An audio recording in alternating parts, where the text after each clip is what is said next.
Shalom peuple de Dieu, nous rendons gloire à notre Dieu, le maître des temps et des circonstances. Nous disons merci à ce Dieu pour les souffles de vie qu'il nous a une fois encore accordé en ces jours, pour sa grâce parfaite, pour sa miséricorde et pour sa bonté. Comme il est écrit, les bontés de l'Éternel ne sont jamais épuisées, elles se renouvellent chaque matin dans notre vie. Pour ces beaux jours, nous avons vécu et nous vivons présentement la bonté de notre Seigneur Jésus. Nous vous saluons tous par le nom puissant de notre Seigneur Jésus-Christ. Alors, nous avons dit que nous sommes en direct sur notre chaîne Messia TV, sur notre émission qui dit les prophètes. Quand nous parlons de Messias TV, c'est en portugais, nous voyons Messi TV. Alors, dans notre émission, nous parlons que de Jésus-Christ. Touchons des points essentiels qui donnent la gloire au nom de notre Seigneur Jésus-Christ. Alors, nous allons commencer à recevoir les hommes de Dieu, les chants de Christ. Alors, ce matin, nous avons le réel plaisir de recevoir sur notre plateau l'homme de Dieu, que nous allons bientôt céder la parole, passer la parole, et il va se présenter, il va nous faire une brève présentation. Alors, nous vous prions d'être connectés sur notre tranche d'émission et vous ne serez pas déçus. Shalom prophète. Shalom. Vraiment, nous sommes contents de vous recevoir sur notre plateau, sur la chaîne Messias TV. J'aimerais me présenter présentement. C'est votre présentateur, le pasteur Alex. Vraiment, je suis content de vous recevoir. Si vous pouvez nous donner une brève présentation, nous voulons connaître en bref quel est le prophète que nous recevons. Merci beaucoup. Je suis vraiment très honoré pour cette invitation dans cette émission, dans la chaîne. Comme vous avez dit, tu parles de Jésus-Christ. Tu vois, celui qui a Dieu, celui qui a Christ a la vie. Qui n'a pas Christ n'a pas la vie. Je réponds au nom du prophète Pedro Mkapa Elias Samuel. Je suis visionnaire de la mission universelle Impact de la foi. Et voilà, c'est ce que je suis. Je suis prophète, ministre de Dieu. Nous avons des prophètes des dons, nous avons aussi des prophètes et ministres. Je suis ministre, prophète ministre. Et il y a une différence entre les deux, voilà quoi. Ok, merci pour votre réponse, comme de Dieu prophète. J'aimerais que vous pouvez nous expliquer, nous éclaircir un peu sur votre appel. Quand est-ce que vous avez reçu Dieu et quand est-ce que vous avez reçu l'appel de Christ comme et être établi comme prophète? Ok, Dieu merci pour cette question pertinente. Peuple de Dieu, je suis prophète et j'ai premièrement reçu l'appel au salut, parce qu'il y a une chose que les enfants de Dieu ne savent pas distinguer. Nous avons ce qu'on appelle l'appel au salut et aussi nous avons l'appel au ministère. L'appel au salut, c'est un appel qui est attaché au plan du salut que Dieu a pour le monde. Nous avons vu dans les jardins d'Éden, lorsque l'homme avait péché, et après le péché, Dieu, dans ce même verset, lorsque vous lisez Genèse 3, 16, où Dieu avait dit que je mettrai l'inimitié entre toi et les serpents, donc il parlait de la femme et les serpents, et directement, il y a eu la prophétie du Messie qui était sortie lorsqu'il a dit que la descendance de la femme écrasera les serpents. Donc l'homme était égaré du jardin, l'homme était égaré de l'abondance de l'endroit dans lequel il se trouvait. Alors Dieu s'est établi un plan de salvation, un plan du salut pour le monde. Et voilà pourquoi il a fallu que le Fils de l'homme vienne sur la terre. Voilà. Nous avons le salut par Jésus-Christ. J'avais reçu l'appel au salut pour recevoir Christ comme Seigneur et Sauveur. Ça date de 2002 que nous avons eu l'appel ministériel.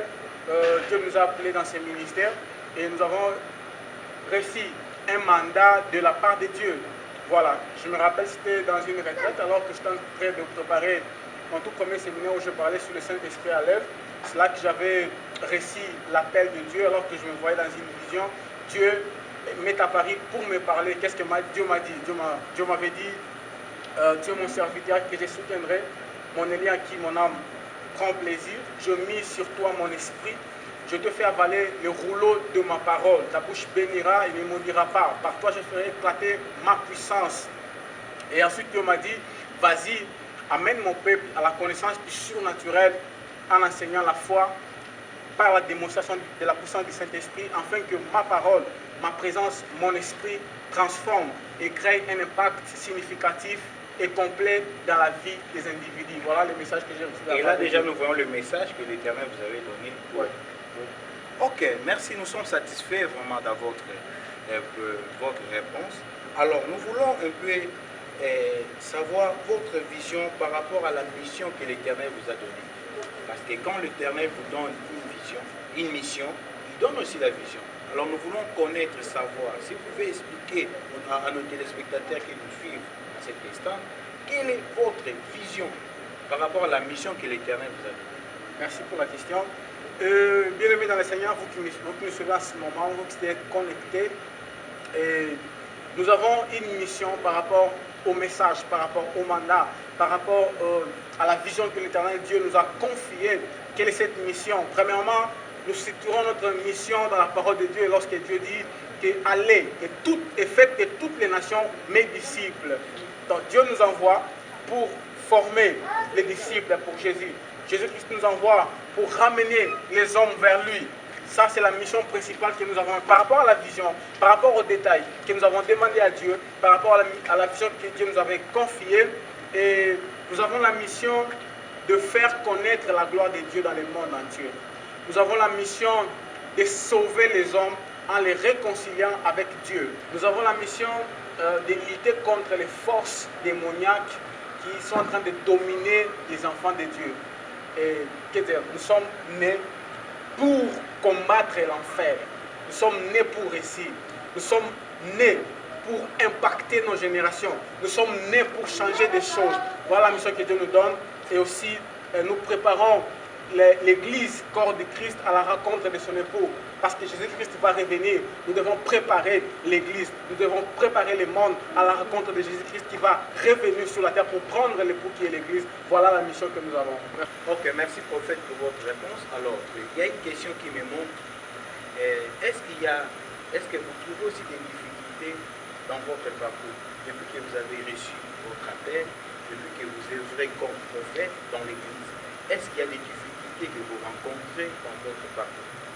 Merci beaucoup pour cette question qui est pertinente. Les difficultés, oui, bien sûr, nous rencontrons des difficultés. Vous voyez, servir Dieu n'est pas une chose facile.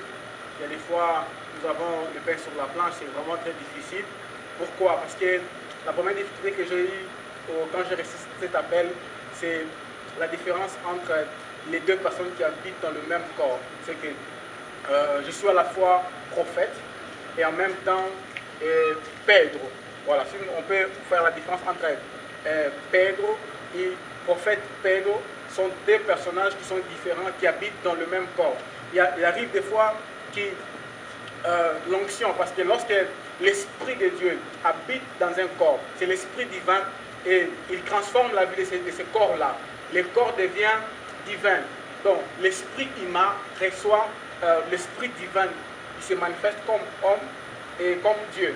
Alors, les deux combats qui se trouvent entre, il y a des fois, je veux faire comme humain, nous avons des sentiments comme humains, il y a des fois, nous sommes des jeunes, mais le besoin et marche.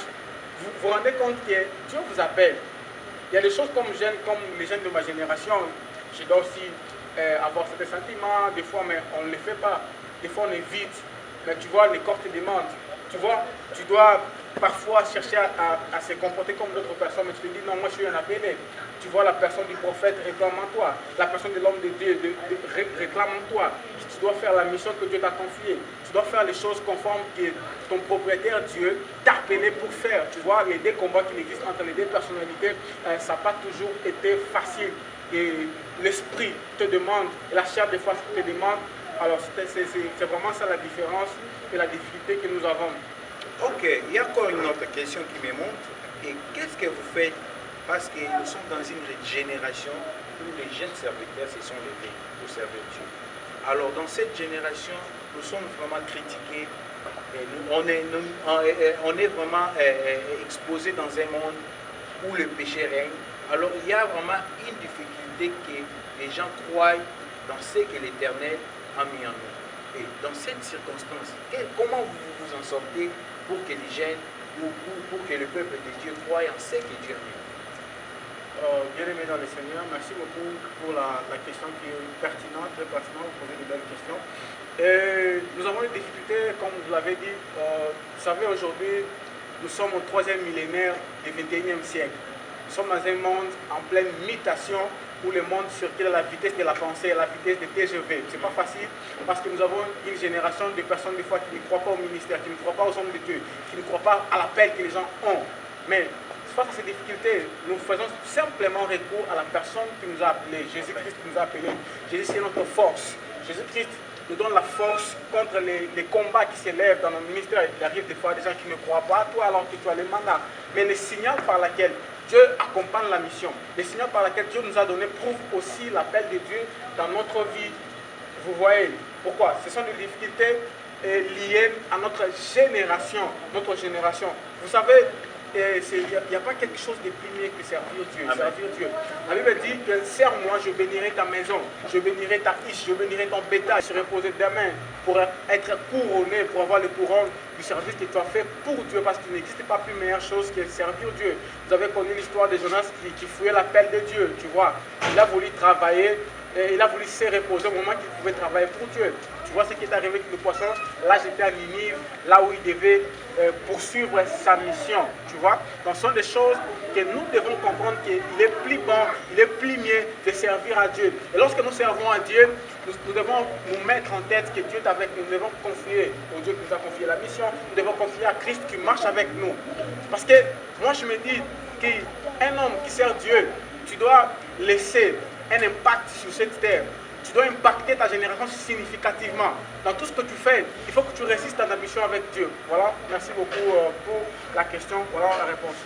Ok, il est bon, plus bon même, agréable de servir Dieu. Comme il est écrit, comme venait de dire le prophète, comme stipule le livre d'Exode 23-25, vous servirez l'Éternel et l'Éternel vous bénira. Vraiment, je suis trop flatté de votre réponse. Alors, je m'aimerais poser une question qui est actuelle. Par rapport à l'événement que nous vivons partout dans le monde, par rapport à la pandémie qui a frappé le monde, quel message que vous pouvez donner à ces peuples qui vous suivent maintenant?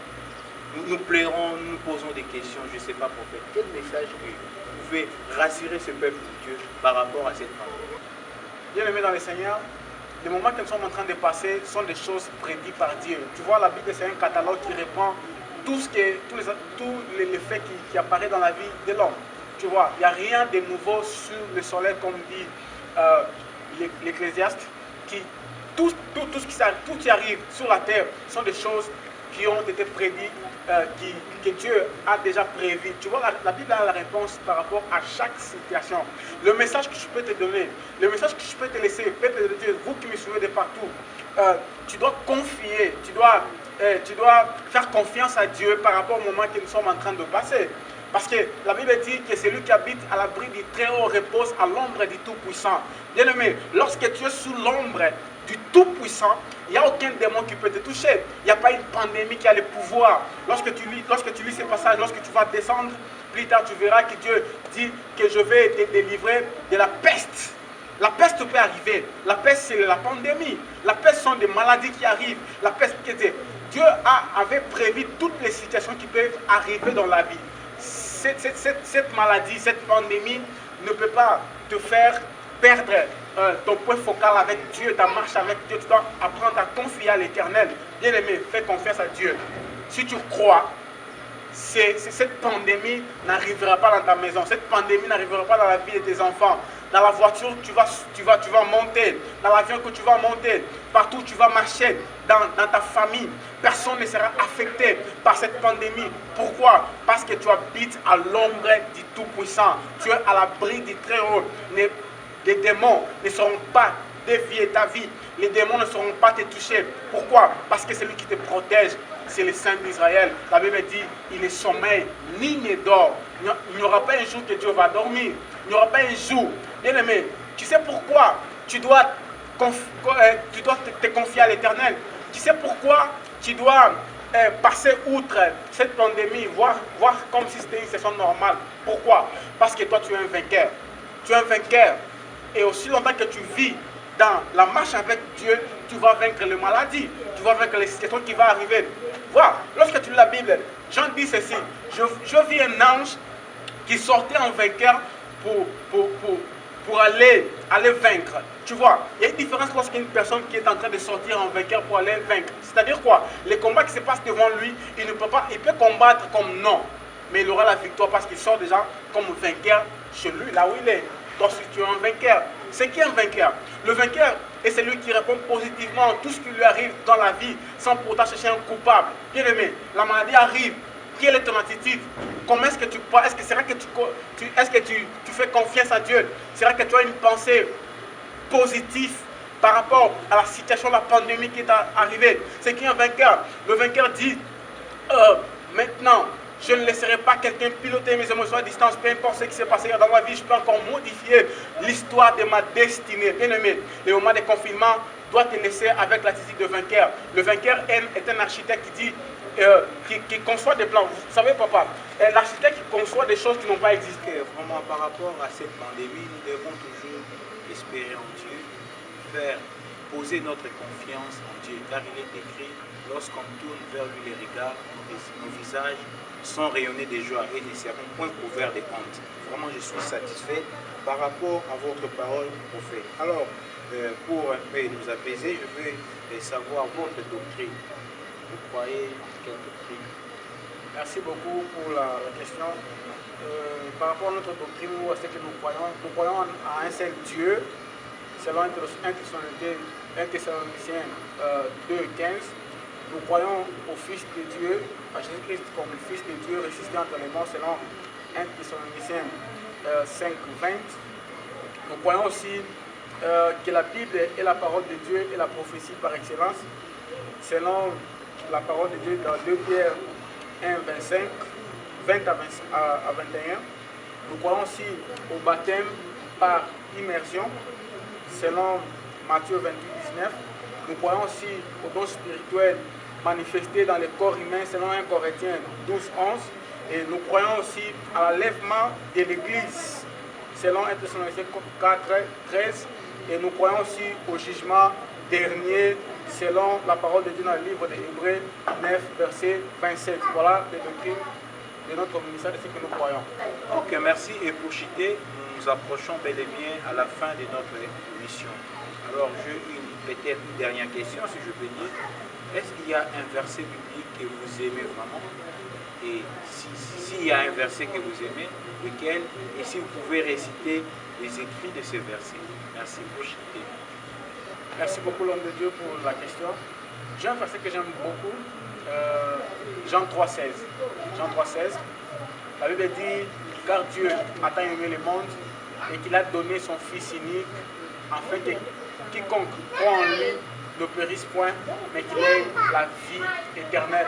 Dans ces versets, nous voyons tout l'amour de Dieu pour l'humanité, nous voyons le plan de Dieu pour le salut, nous voyons la grâce de Dieu, nous voyons la miséricorde, nous voyons plein de choses. Voilà les versets que j'aime beaucoup. Qu'est dit le prophète? Alors, si vous avez aimé cette émission, ne manquez pas vraiment à nous envoyer vos messages, à nous envoyer vos critiques, vos remarques. Et vous avez remarqué que dans notre émission, le prophète se baptise le multilingue. Il parle plusieurs langues. Il y a d'autres langues qui dominent vraiment plus que le français. Mais grâce à Dieu, il s'est vraiment défendu et je vous félicite vraiment pour cela. Alors, ne ratez pas notre prochaine émission, notre nouveau numéro. Soyez connectés. Si vous avez aimé cette émission, c'est grâce au présentateur, l'homme de Dieu, le pasteur Alex Balay, que je suis, et notre réalisateur, notre frère Maxi Pro. Alors, ne ratez pas notre nouvelle émission et notre nouveau numéro. Vraiment, que les dieux de la Bible vous bénissent. Merci, homme de Dieu, d'avoir répondu à notre